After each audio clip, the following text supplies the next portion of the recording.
Altså, vi så lige videoen, og du Hun skreg jo klokken meget. det var fordi, jeg fik et chok. Ja, du fik en... Malafala. Ej, jeg skal have mit drik.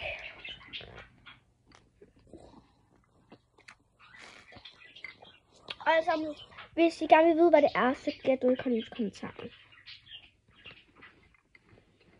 Og så skriv ud i kommentaren, hvis... Okay, lad os lige quiz. I skal gætte, hvad det her er. Så ja, den første, der skriver, det er rigtige, sender jeg et ja til. Eller skriver jeg, at du vinder den. Sådan der.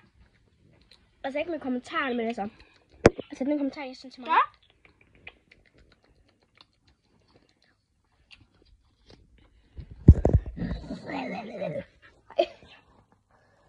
Prøv at se her, jeg får mig en ny sut.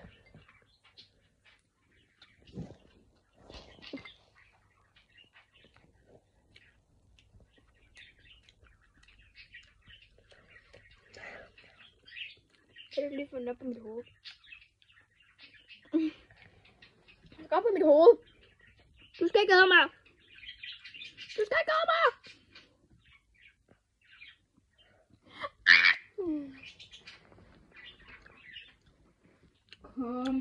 Altså, hvis jeg faktisk sådan her, så gå ned på den anden, fordi at der går det lidt mere galt, end det gør her. Altså sådan på den første, vi har lavet en træer. Også ja. Og vi skal se, jamen, at vi skal gøre det. Du æder mit hår, din lille hat. Det er rigtig træt faktisk. Eller jeg er faktisk. Så har jeg hende på hovedet.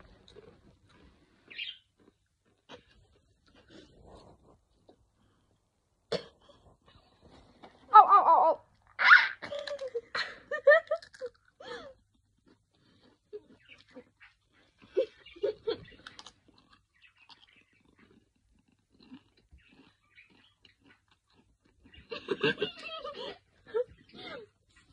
Vil du hvad for noget?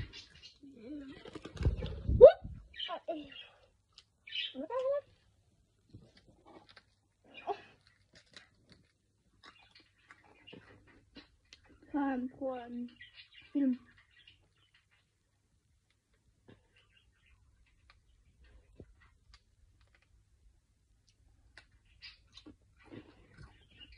Filmer det. På film.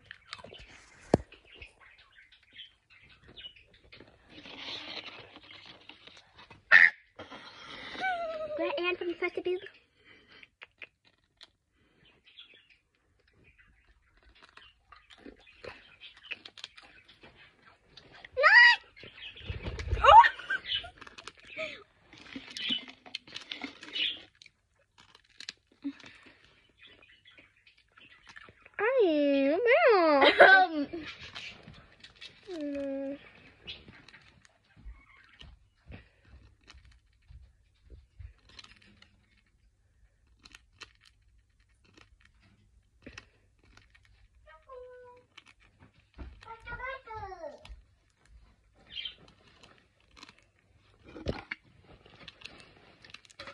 You står med brother.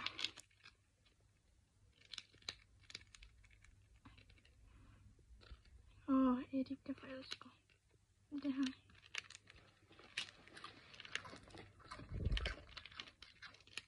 Til at være til. Haha. Okay, det er lige Smager det godt, skat? Smager det godt?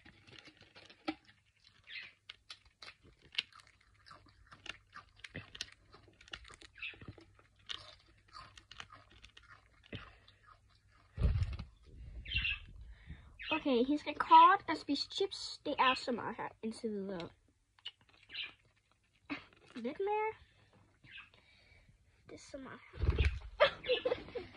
Her indtil videre så meget her.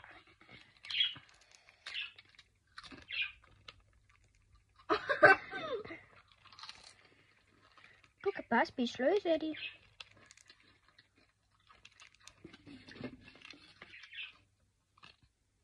lade være med at brænde min fugl. Prøv lige at tage den væk. Prøv at kaste den derhen. Ja.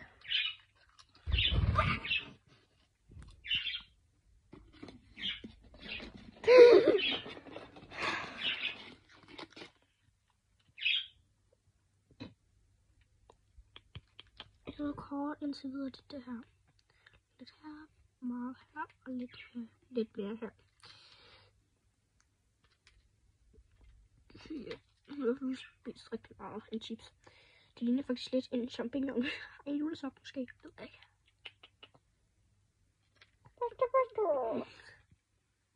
Det er måske et jod.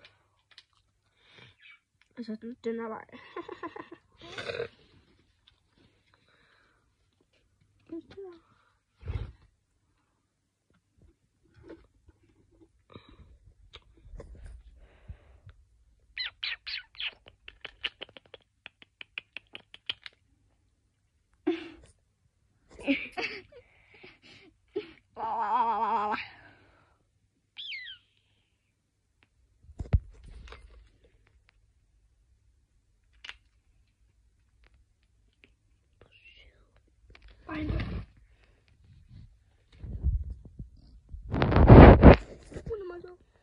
Nej, jeg skal helst ikke spise hendes chips. Eddie? Nå, det var surrød.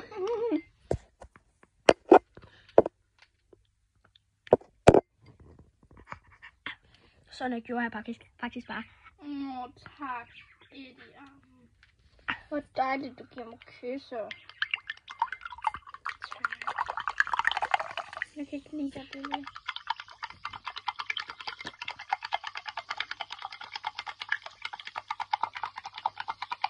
Hvad er det?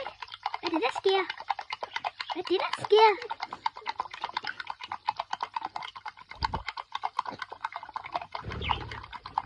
Så fløj hun. Ej, der er ikke så meget, hun har spist. Helt rekord, det her. Jeg gemmer den for evigt. Jeg skal ligge der. Så skal der bare lægge chipstykker i.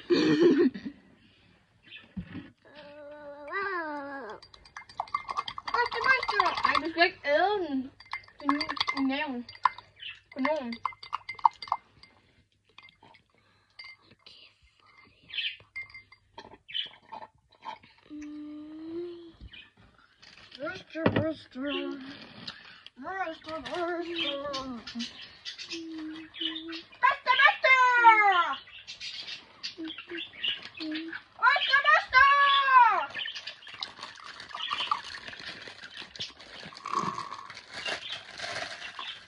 Så vi faktisk bare slækker den lidt.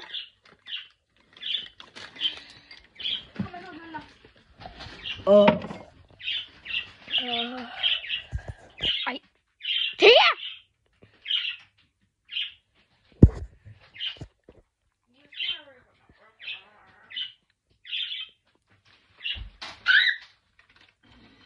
Ej, det er kraft til mig selv.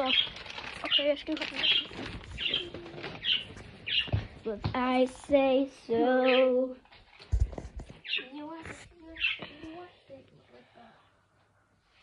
Okay, jeg tror det faktisk.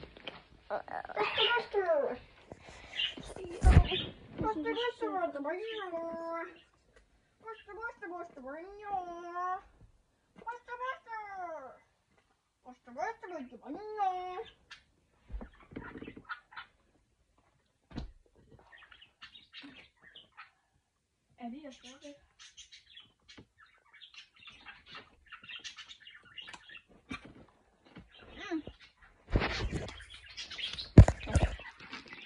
Nu kan jeg lige se mig spise chips.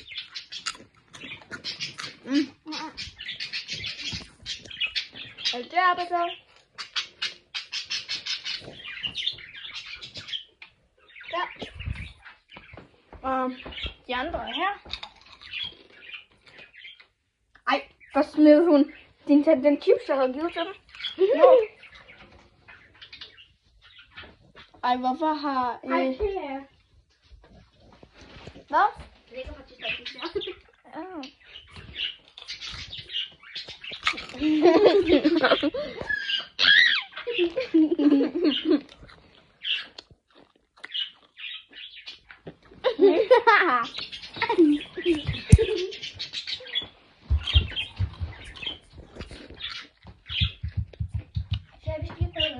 Hvor? Kom nu! Kom nu altså! Så jeg vil gerne være din hest. Kom så. Kom så. Hvis du hader at ride, så fint nok med mig.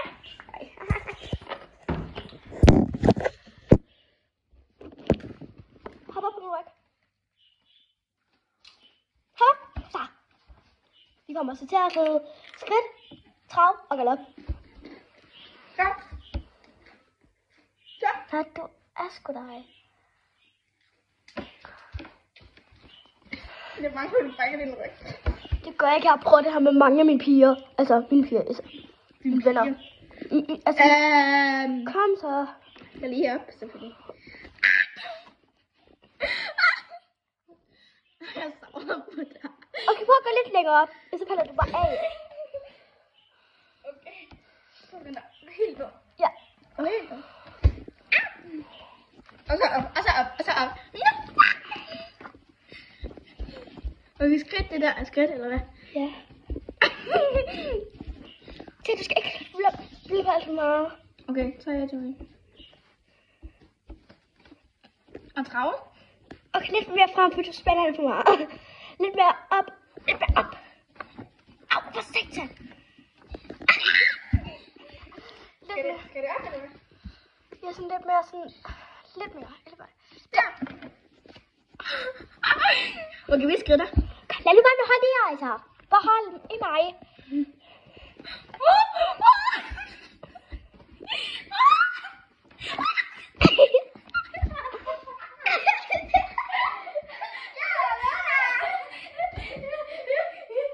Okay. Se her. Den er seriøst, det er så sygt. Og nu banker jeg sengen under mit lille. Kom, sæt dig. Jeg gør det lidt. Jeg gør det på dig. Kom nu. Jeg kan kigge. Vi har et hat, og jeg vil have et hat. Jeg fik dig. Møl! Møl!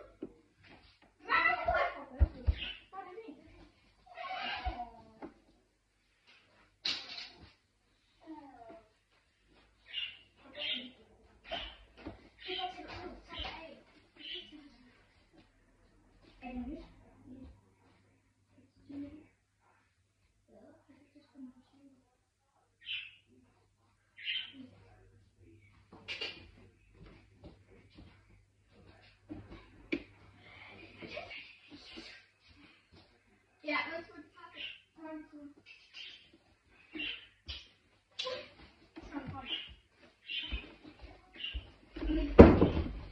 sådan der. Bum, bum. Nej. Så fandt vi den på en fast dør. Så strid. Nu er det reddet. Og jeg var en meget stor hest. Han er en skam.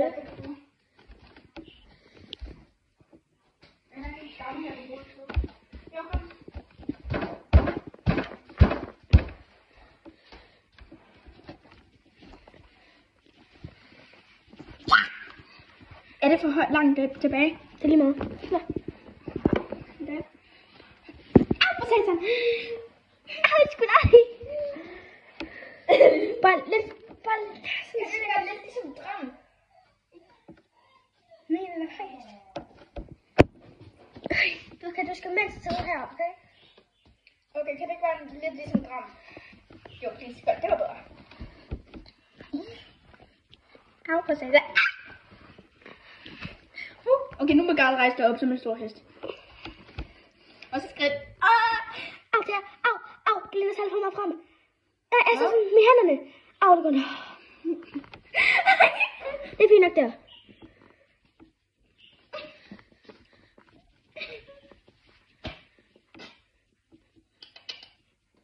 Træk. Kom.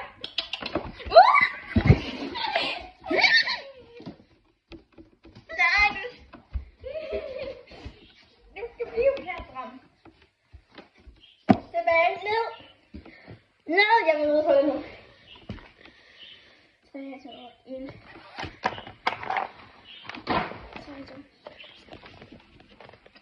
Er det fint, det her? Jeg skal grabbe det sådan her. Okay, måske skal vi have lidt mere blødere her. Og så det gør ikke meget ondt.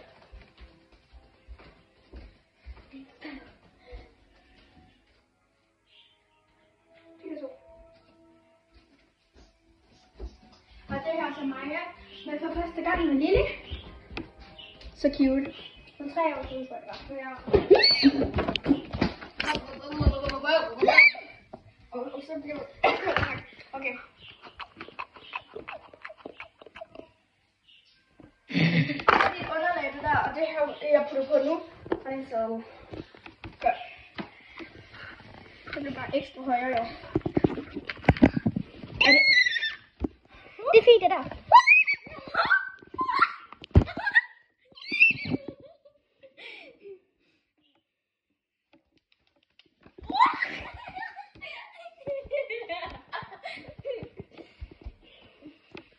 Okay, jeg stiger op igen.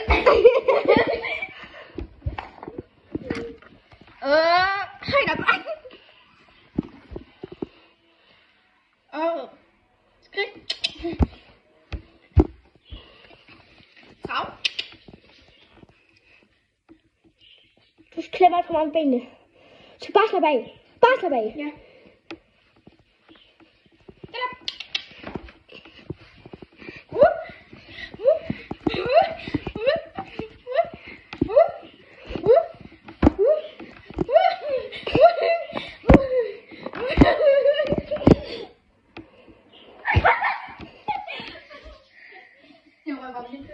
Okay, jeg skal lige sætte dig hen.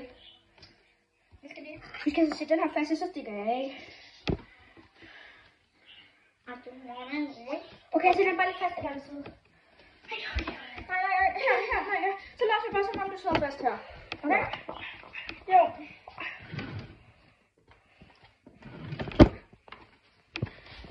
Jeg vil lige tage den.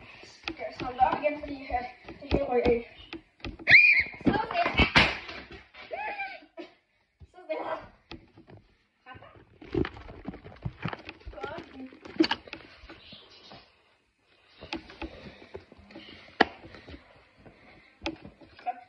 Ja, nu.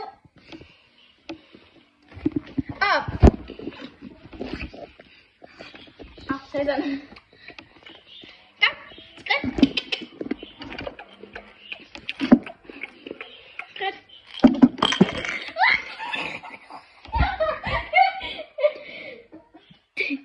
Okay, så jeg er måske lidt længere frem stadigvæk. Ej, det var aldrig. Lille, stop så. Stop. Ej, lad være, please.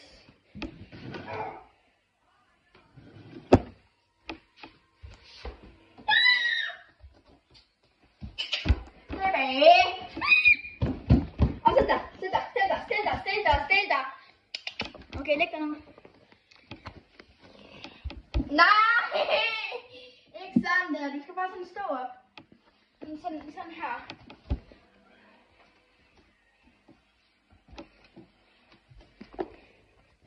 Stop. Nej. Tilbage. Nej. Lidt længere, husk det. Jeg skal lige hurtigt op. Så sådan der. Okay, 3, 2, 1. Og så op. Okay, så. Grete.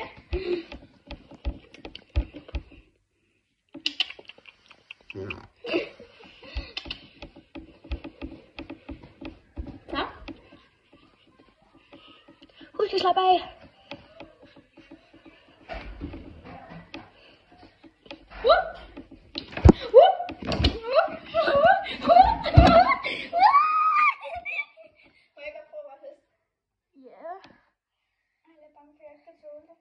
Jeg kan bare roligt. Det går også virkelig ondt på mig. Det er jeg har været på min ryg, men jeg gør det stadigvæk. Må jeg prøve bare hurtigt. Man tager det tungt, så. Jeg behøver ikke bindesløst. Det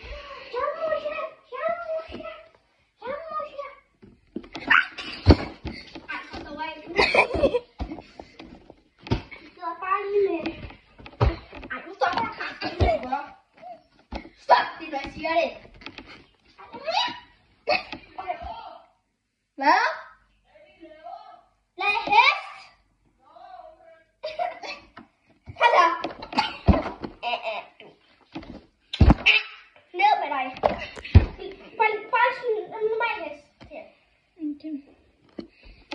ting, vi kan skal have salt på. Okay, måske lidt længere op. Måske skal den her salt, det her underlag, måske lige bindes lidt mere. Ja.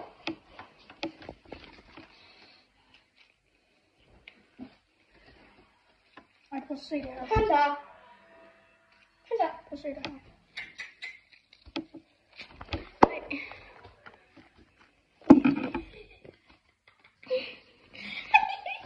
Skal jeg prøve? Her. Ja. Er du sikker? Ja. Ej, bare du kan holde mig. Bare prøv. Bare prøv. Jeg gør alt det, jeg kan. Jeg gør alt det, jeg kan. Prøv. Det er bare chicken. Ej, det er bare. Jeg kan godt holde dig.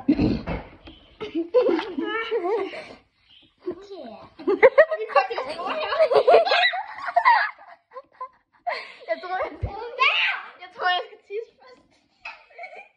Okay, jeg tror, der var 2 sekunder. Jeg tror godt, der også du skal tisse først. Jeg skal ikke have, du skal tisse.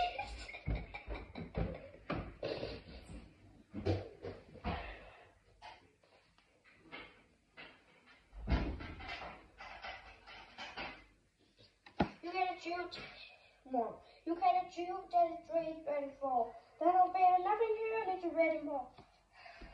Og han skal lave en part 2, eller en part 4. Så.